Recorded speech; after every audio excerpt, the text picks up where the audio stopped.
All right, it's time for part 2 of my wedding advice from a bride who just got married last month. Today I'm going to drop 7 pieces of advice for you. I did 6 in the first, I'm going to say episode. It's kind of an episode because I'm going to add these all to a playlist at some point. So I'm going to say episode. In the first episode I dropped 6. Today I'm going to drop 7.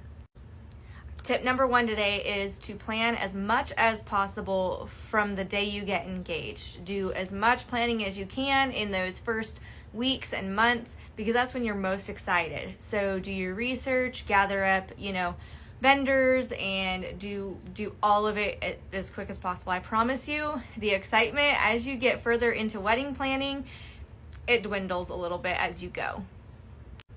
Which takes me into tip number 2 today. Don't let the opinions of your friends and your family and everybody get to you. It is really hard in society in general to block out people's opinions. When you're spending money and you're doing your research and you're doing all this and you're excited and stuff, it can take the wind out of your sails so fast if you get wrapped up in everybody else's opinions. One of the biggest challenges we had to overcome was the fact that all of my family was in Idaho and Nevada, and all of his family was in Texas. So, we went back and forth, especially with my family on, everybody's going to have to travel, and his family had to travel too. It just wasn't out of the state. It was still across the state of Texas, which is big. So, there was a lot of complaining about travel and stuff, and there was so many opinions that were just exhausting to listen to, from just people all over and stuff. So, you'll have people that are like, oh, well, I liked a more simple wedding, well, that's great. This is my day. Some people like things more simple. Some people liked it more elegant, whatever. However you want to do it, it is your day. It is not anybody else's day. Number 3 today is to buy your dress as soon as possible. The reason for that is you have to factor in the time it's going to take for them to make the dress if you're buying at a designer brand. And 2, depends on how long alterations will take as well. Sometimes depending on the time of the year and how short your engagement is and stuff, you've got to factor in the time that it's going to take to have the dress made and to have it altered. And also, don't forget to factor in your alterations into your budget. Number 4 is to hire a coordinator. And I mean a professional wedding planner, coordinator person. Someone who knows all the ins and the outs and the details and can be your go-to on the day of, okay? This is so important. Things were changing in the moment, on the fly, on the day of my wedding. And I just turned to my coordinator. She was my boost of confidence. I had her and I had a couple other people that were like my go-tos. The coordinator is the one who gets everybody together at all the right times and helps keep things moving and seamless and stuff. So make sure you hire a coordinator and maybe even interview with a couple, find out just how detail oriented they are, and make sure that their personalities jive with you, okay? All right, my next piece of advice is to not be taken out of context. Make sure you hear me out on this. Do not pick your bridesmaids when you're most excited, okay? That is not a detail you should figure out right away when you first get engaged. You honestly have got to think it through, and your group of friends, who is detail oriented, who is going to be able to help you with bridal showers, bachelorette stuff, rehearsal stuff, all of it.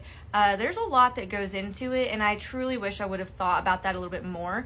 This group that you see with me, they are wonderful, but this isn't the group I started with, okay? My maid of honor backed out on me 2 months before the wedding, all right? Exactly 2 months before my wedding, and literally people were like, well, they kind of, people saw it coming, and I was like, I didn't see it coming, I thought that person was like a ride or die friend of mine, and we had a falling out over social media opinion differences, and wasn't even wedding related, so it was really unfortunate. I lost a good friend, and I would say to definitely think about it. She was not as hands-on and stuff as when my maid of honor that took over, she was immediately, how can I help, what can I do, so everyone in my group was wonderful, but I would say don't I would follow that piece of advice, and it's hard. I literally had someone unfriend me entirely for not asking them to be a bridesmaid. So there's all kinds of shenanigans that come up with it. So that is something that I would say definitely on. My next piece of advice is in regard to a kid-free wedding. I had that suggested to me a couple times, and I was like, there is no way.